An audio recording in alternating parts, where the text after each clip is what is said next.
지난 시간에 이어서 바라바라고 하는 제목을 가지고 생각하면서 은혜를 나누려고 합니다.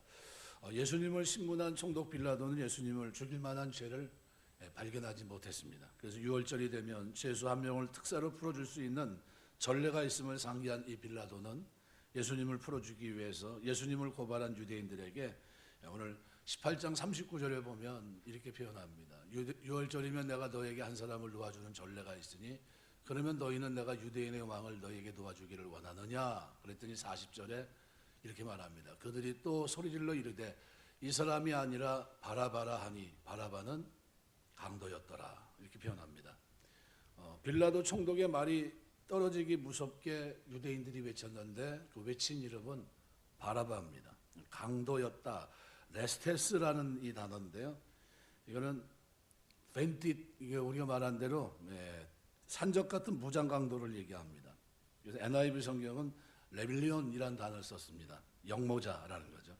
정치적 테러범을 가리키는 단어고요. 그래서 역사가에 의하면 바라바는 무력으로 로마의 식민 통치에 대항했던 셀로 땅, 열심당 지도자였다 이렇게 얘기합니다. 그래서 누가복음 23장 19절 배경절이 되겠습니다. 인물은 이 사람은 항상 몸에 칼을 지니고 다녔던 위험한 인물입니다. 그런데 그 얘기를 제가 왜 드리냐면요. 결정하는 겁니다. 순간적인 선택을 해야 되는 그 순간적인 선택에서 결국은 잘못된 선택을 했다라는 거죠. 한마디로 마가복음 15장 7절에 보면 바라바를 이렇게 하면 바라바는 밀란을 꾸미고 이 밀란 중에 살인을 저지르고 체포된 자라. 살인을 저지르고 체포된 자다. 이렇게 얘기합니다. 그러면 칼만 그냥 호신용으로 갖고 다닌 게 아니라요. 자기 뜻을 이루기 위해서 어떻게 해요? 사람도 서슴없이 죽였던 그런 사람입니다. 그 사람을 본문에서는 강도라는 표현으로 그냥 표현하고 있는데 강도 그냥 단순한 강도가 아니라 요즘으로 말하면 뭡니까? 무장 강도예요. 우리 시대로 보면 총을 갖고 다녔는데 그냥 호신용으로 갖고 다닌 게 아니라 자기 뜻이 안 맞으면 무조건 죽이는 이런 사람이었다는 거죠. 그러니까 유대인들은 예수님에 대해서 바라바를 선택했습니다. 예수님 대신에. 바라바는 강도였다고 성경은 표현하고 있고 한마디로 자기 욕망을 위해서 어떤 불법 또는 폭력 심지어는 살인도 불사한 흉악한 아주 흉측한 사형수였습니다. 그럼에도 불구하고 그들은 진리이신 예수님을 마다하고 추악한 욕망의 상징인 강도 바라바를 선택합니다. 그들 자신의 진리는 안중에도 없고 더러운 욕망의 노예였다는 것을 보여주는 대목이 아닌가 생각이 됩니다. 그들이 선택한 바라바와 함께 그들은 어떻게 됐을까요? 파멸하고 맙니다. 그러니까 우리가 순간순간 예수라면 어떻게 할 것인가 라는 책이 있듯이요. 순간순간 우리는 선택을 해야 됩니다.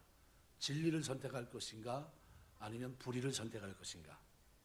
이 양자에 대한 선택의 문제는 2000년 전 유대인들만의 문제가 아닙니다. 인생이 무엇인가 우리가 생각할 때 인생 자체가 선택의 연속입니다. 계속 끊임없는 그래서 냉철한 선택이 필요합니다. 선택, 초이스. 우리가 늘 어떻게 해요? 바른 선택을 해야 됩니다. 하나님께서 원하는 선택. 예수님을 선택할 것인가 강도 바라바를 선택할 것인가에 대해서 이 선택은 내가 어떤 사람이냐 이 사람의 정체성이 드러나는 거고요. 또 내가 어떤 사람이냐에 따라서 선택의 대상도 달라집니다. 그러니까 내 삶이 근본적으로 어디에 속했느냐, 무엇을 선택했느냐에 따라서 1차적으로는 그가 신자이냐 불신자이냐 이것이 결정되고 삶 속에서 매 순간순간마다 어느 쪽을 선택했느냐에 따라서 우리 신앙의 질이 달라지는 겁니다. 결정됩니다. 로마서 8장 29절 30절 보시면은 28절서부터 쭉 보시면 우리가 알거니와 하나님을 사랑하는 자 곧 그의 뜻대로 부르심을 입은 자들에게는 모든 것이 합력하여 선을 이루느니라. 하나님 미리 아신 자들로 또한 그의 아들의 형상을 본받기 위하여 미리 정하셨으니는 그로 많은 형제 중에 맏아들이 되게 하심이니라. 30절 보면 미리 정하신 그들을 또한 부르시고 부르신 그들을 의롭다 하시고 의롭다 하신 그들을 또한 영화롭게 하셨다. 이게 보통 예정, 소명, 칭의, 성화에 이르는 이 과정을 복음의 황금 사슬이라고 부릅니다. 복음의 요체가 이 네 단어 속에 고스란히 담겨 있기 때문입니다. 이 갈비는 예정을 하나님의 선행적인 은혜라고 부릅니다. 우리가 하나님을 위해서 어떤 선을 행하기도 전에 여전히 죄 가운데 있을 때 우리를 위해 이미 예정해 두셨다는 뜻입니다. 소명은 하나님의 불가항력적인 은혜라고 말합니다. 하나님께서 불러주시고 강도가 됐든 장녀가 됐든 살인자가 됐든 누구도 하나님이 부르면 피할 수 없다는 것. 하나님께서 우리를 불러주시는 은혜가 불가항력적인 은혜가 아니었다면 우리 같은 죄인이 어떻게 이 자리에 앉아 있을 수 있겠습니까? 존 뉴턴 같은 노예 상인이었던 그가 나 같은 죄인 살리신 주님의 은혜를 노래하고 새로운 인생을 사는 것처럼 이거는 소명 자체가 뭐예요? 불가항력적인 은혜입니다. 칭의는 뭡니까? 필승불패의 은혜입니다. 내가 아무리 흉악한 죄인이라 할지라도 하나님께서 의롭다 인정하시면 그 누구도 여기에 이의를 제기할 수 없습니다. 로마서 8장 33절 누가 등이 하나님의 택하신 자들을 송사하리요 의롭다 하신 이는 하나님이시니 누가 정죄하리요 그랬습니다. 그렇다면 우리 그리스도인들에게 남아있는 것은 성화에 대한 의무와 책임이 남아있습니다. 하나님의 예정, 소명, 칭의의 은혜에 의해서 의롭다 우리가 구원받았음을 정녕 믿는다고 한다면 정말 구원받은 사람답게 의인답게 거룩한 삶에 대한 의무를 우리는 져야 되는 거예요. 우리가 살아가는 동안 성화의 삶을 살게 되시길 주의 이름으로 축원합니다. 그렇게 살면 천국 가는 겁니까? 천국 백성이 때문에 그렇게 사는 거예요. 네, 천국 백성이 됐기 때문에 그렇게 사는 거예요. 그렇게 살면서 실수합니까? 안 합니까? 실수해요. 그런데도 하나님 어떻게 해요? 붙잡고 넘어졌지만 내팽개치지 않는 것은 여호와께서 손으로 붙드심이로다. 이 대목을 너무 좋아해요. 네, 넘어졌어요. 우리는 넘어졌어요. 할 말도 없어요. 유구무원입니다. 그런데 어떻게 해요? 하나님이 내팽개치지 않으세요. 네, 놓지 않으세요. 그게 하나님의 은혜입니다. 이게 우리가 은혜예요. 그래서 이 하나님의 은혜에서 본질적으로 예수님을 향하게 되었음에 만족하는 것이 아니라 삶에 있어서 매 순간 매 상황마다 우리가 바른 선택을 해야 됩니다. 바른 초이스, 냉철한 판단. 그렇죠? 어떤 경우에도 진리이신 예수님을 선택할 수 있도록 자신을 복종시키는 자기 훈련, 경건의 훈련을 게을리해서는 안 됩니다. 바울이 고린도서 9장에서 그 얘기를 하잖아요. 내가 다른 사람에게 복음을 증거하고 내가 버림받을까 두려워하기 때문에 나는 날마다 나를 친다 그랬어요. 내 몸을 복종시키는 이유가 뭡니까? 다른 사람에게 복음을 증거한 후에 도리어 내가 버림받을까 두려워합니다. 그러면서 자기 몸을 쳐요. 무슨 삶입니까? 성화의 삶을 사는 거예요. 내가 날마다 성화의 삶을 산다. 나는 날마다 죽는다.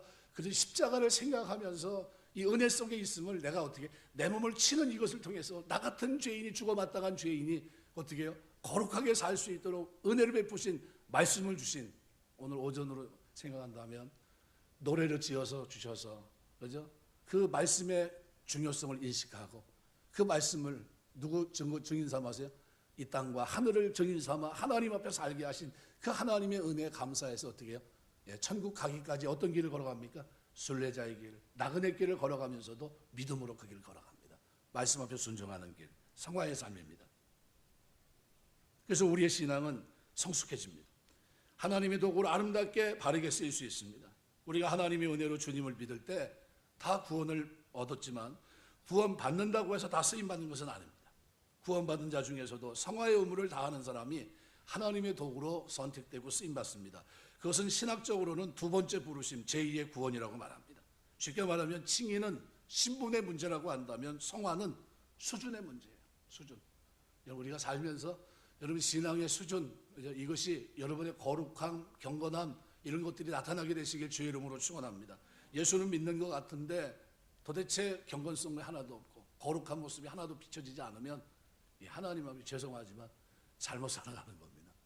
자꾸 어떻게 해요? 거룩하게 살려고 몸부림치고 베드로전서를 보면 제가 늘 베드로후서에 기록한 대로 신의 성품에 자미한 거룩함이 늘 마음속에 있습니다. 믿음의 덕을 덕의 지식의 절제를 절제 인내 경건의 형제 외의 사랑을 공급하는 이 거룩함. 이것이 우리 그리스도인들이 성숙하게 이 땅을 살아내는 삶의 모습이 아닌가 생각이 됩니다. 그래서 우리 모두 하나님의 은혜로서 하나님의 자녀로 인정받는 신분을 얻었습니다. 그렇다면 우리가 그 신분을 지닌 자답게 얼마나 거룩하게 살게 노력하느냐에 따라서 우리의 수준, 교회의 수준, 그리고 우리 민족의 수준이 결정되는 겁니다. 한국의 교회가 세워지고요. 한때는 1000만이 되는 그리스도인들이 있었다고 그러잖아요. 이 1000만이나 되는 크리스찬으로 인해서 이 한국이 많이 달라졌어요. 지금 외국에서도 우리나라에 와서 놀라는 게 중에 하나가 뭡니까? 총기가 없으니까 밤에 다니겠지만 그래도 어떻게 해요? 밤거리를 활보할 수 있다는 것과, 그죠? 치안이 안전하다는 것과, 그리고 어느 정도요? 왜 바깥에 있는 물건을 안 가져가지? 라는 거예요. 저렇게 혼자 다니면 강도질을 당할 텐데 어떻게 밤에 혼자 다니지? 이런 걸 우리는 당연한데 외국에서 볼 때는 어때요? 색다른 모습이에요. 어떻게 저 나라는 저게 천국인가? 왜 저런 일이 가능하지? 이럽니다. 아주 굉장히 이색적이죠. 흔히 하는 말로 국민의 25%가 그리스도입니다. 근데 사회가 갈수록 혼란스럽고 점점 타락의 냄새가 난다면 그건 왜 그렇습니까? 그리스도인들이 자기 신분에만 즐길 뿐, 난 구원받은 사람이야, 그것만 즐기고 있지 진짜 중요한 경건과 성화의 삶을 향해서 나아가지 못하기 때문입니다. 성화의 의무를 다하지 않기 때문이에요. 우리 안 믿는 사람들이 우리를 볼 때 뭘 느껴야 됩니까? 저 사람 잘 노는 사람이야, 그걸 느끼면 안 돼요. 저 사람은 거룩한 사람이야, 저 사람은 신실한 사람이야, 저 사람은 경건한 사람이야, 하나님을 섬기는 사람이야, 저 사람은 매일 기도하는 사람이고 무슨 일만 있어도 교회에 있는 사람이야, 그걸 최우선으로 쳐. 그리고 삶에 진실함이 있고 신실함이 묻어있는 사람이야. 이런 것으로 우리가 평가가 돼야 된다는 거죠. 한때 외국인 신분으로 칠레에서 몇 년간 거주했던 분이 있는데, 외국 나가면 운전면허증을 발급받기 위해서 필기시험을 치르고 면접을 받기 위해서 면접관으로 갑니다. 저도 이제 면허증을 갱신하러 왔는데, 와, 그렇게 사람이 많이 오는 줄 몰랐어요. 그래가지고 접수처에 이제 사진 2장 가지고 이렇게 해가지고 이제 줄 서가지고, 그나마 일찍 갔는데 130몇 번이더라고요. 1시간을 2시간을 거의 기다려가지고 접수해가지고 이제 사진 이렇게 해서 왔는데, 물어봤어요. 창구에 가서 왜 이렇게 사람이 많아요? 항상 이렇게 많은 거예요? 이렇게 물어봤더니 거기 있는 분들이 대부분 여경이들이거든요. 여자 경찰분인데 여경이 저한테 하는 말 이렇게 얘기합니다. 지금 이번에 오신 분들은요, 갱신을 해야 되는데 도대체 갱신 안 할 것 같아가지고 미리 연락을 했대요.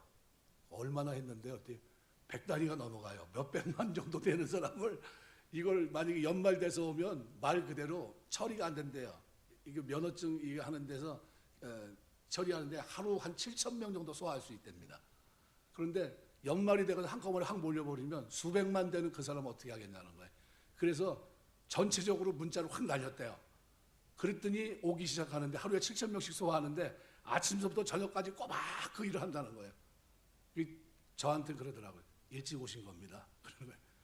지금 135번이면 7,000명이 한번 가면 따져보세요. 언제 갔는지. 저는 그래도 최대한 빨리 갔어요. 9시까지 가면 넉넉하게 뭐 하고 오겠지 했는데 2시간 반 걸려가지고 끝났어요. 그런데도 빨리 끝난 거라고 얘기하더라고요. 외국에서도 면접관이 이제 면접을 시험 보러 이제 들어갔는데, 면접관은 할머니였다고 그럽니다. 면접관 질문이 술을 먹을 줄 아냐고 물어봤다는 거예요. 면허증 받기에 까다로울 것 같아서 이 외교관이 그렇게 얘기하거나 술 못 먹는다고. 그러니까 할머니가 당신의 직업이 외교관인데 파티에서 술 한 잔 먹어야지 않냐 다시 물어봤다는니다. 재차. 그랬더니 먹을 줄 모른다고 부인했다 그런 거예요. 이제 며칠 있다 면허증 나오겠지 했는데 찾으러 갔더니 탈락했다는 거예요. 이유를 물었답니다. 왜 내가 탈락했냐? 나 술도 안 마시는 사람인데. 근데 면접관이 이 사람은 정신진단을 요하는 사람이라고 판정을 내렸대요. 무슨 얘기냐면 분명히 술을 먹을 텐데, 이게 외교관들이 한 자리에 이렇게 앉으면 그래도 한 잔을 해야 될 텐데 재차 물었는데도 어떻게 나는 술을 못한다고 얘기한 겁니다. 그러니까 그 할머니 면접관을 찾아가서 왜 나를 이 멀쩡한 사람을 정신병자 취급했냐 따졌다는 겁니다. 할머니 대답이 이겁니다.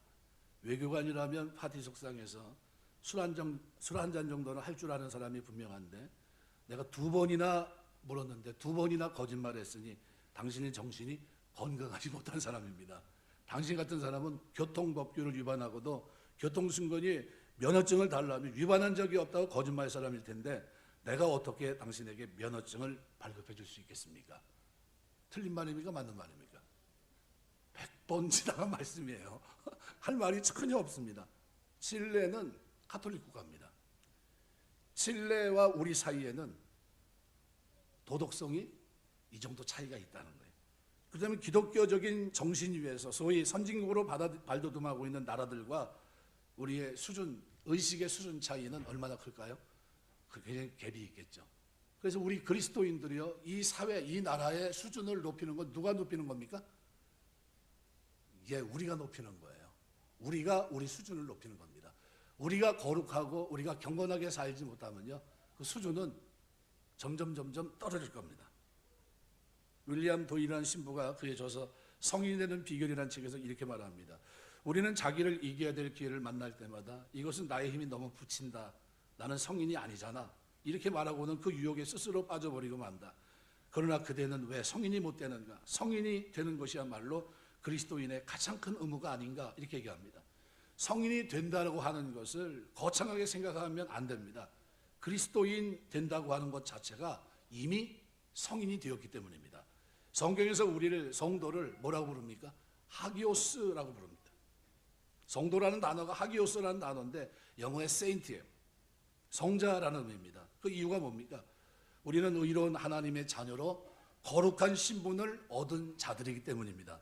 우리는 그리스도 안에서 성도가 되었기 때문에 세인트, 하기오스가 되었어요. 그렇다고 한다면 이제 우리 수준에 대한 의무를 지닌 겁니다. 거룩하게 사시길 주의 이름으로 축원합니다. 그럼 성인이 될 수 있는 구체적인 방안이 뭡니까? 도일 신부는 그렇게 말합니다. 자기를 거스려 행하는 것이다. 자기의 욕망이나 탐욕을 거스릴 수 있는 자가 진리이신 예수 그리스도를 매 순간 선택할 수 있기 때문이다 라고 얘기했습니다. 나를 쫓으려면 먼저 자기를 부인하고 나를 쫓으라는 말씀의 의미가 바로 이것이라고 생각이 됩니다. 바꿔 말하면 자기를 거스리지 못하고 자기를 쫓는 자는 영락없이 강도 바라바를 선택하는 자가 될 수밖에 없다는 겁니다. 그렇다면 우리 신앙의 수준은 얼마나 자기를 거스릴 줄 아느냐, 여기에서 판가름 나게 되는 겁니다. 이 민족의 수준도 오직 그리스도인인 오늘 우리에게 달려있는 겁니다. 그래서 사회를 탓할 이유가 하나도 없어요. 자업자득입니다. 우리가 살아간 삶을 우리가 사회에서 그 결과를 보고 있는데, 어떤 경우에도 강도 바라바가 아니라 곧 진리이신 예수 그리스도의 방법을 선택할 수 있는 이런 은혜가 있게 되시길 주의 이름으로 축원합니다. 말씀 맺겠습니다. 오늘 본문에 19장에 예수님이 십자가지로 가시기 전 마지막 빌라도 앞에서 선택하는 그 장면은 우리의 삶을 한번 돌아보게 합니다. 나는 매 순간 무엇을 선택하는가? 나의 선택은 올바른가? 그 선택을 하기 앞서 나는 어떻게 살고 있는가? 하나님이 나에게 베푼 모든 은혜에 대해서 나는 어떻게 부응하고 있는가? 성화의 삶은 우리가 그 은혜에 부응하는 최선의 길입니다. 내 몸을 저 복종시키고 경건하고 거룩하게 살아가는 이 삶의 모습은 우리 그리스도인들이 신실하신 주님을 믿고 이 땅을 살아내야 될 삶의 아름다운 모습이에요. 이 모습을 잃어버렸다면 회복하셔야 됩니다. 그리고 이 모습이 우리가 십자가를 지고 가는 바로 하나님의 자녀들의 모습입니다. 우리가 오늘 하루만 생각하지 마시고요, 앞으로 나에게 주어진 시간 속에 살아내야 될 많은 날들을 놓고 우리가 고민하면서 이런 기도를 드리면 좋을 것 같아요. 하나님, 내가 매 순간 바른 선택을 할 수 있는 믿음의 사람, 내가 구원받았다는 이 사실을 믿기 때문에 내가 이 땅에서 의의 길, 거룩한 길을, 경건한 삶을 내가 선택할 수 있도록 붙들어 주시고, 이런 모습 속에 내 몸을 저 복종시키는 아름다움이 누구보다도 내 삶에 진지하게 그 모습이 새겨질 수 있도록 붙들어 주옵소서. 기도하시고, 그런 은혜와 복이 저와 여러분의 믿음 생활 속에 늘 충만케 되시길 주의 이름으로 축원합니다. 기도하겠습니다.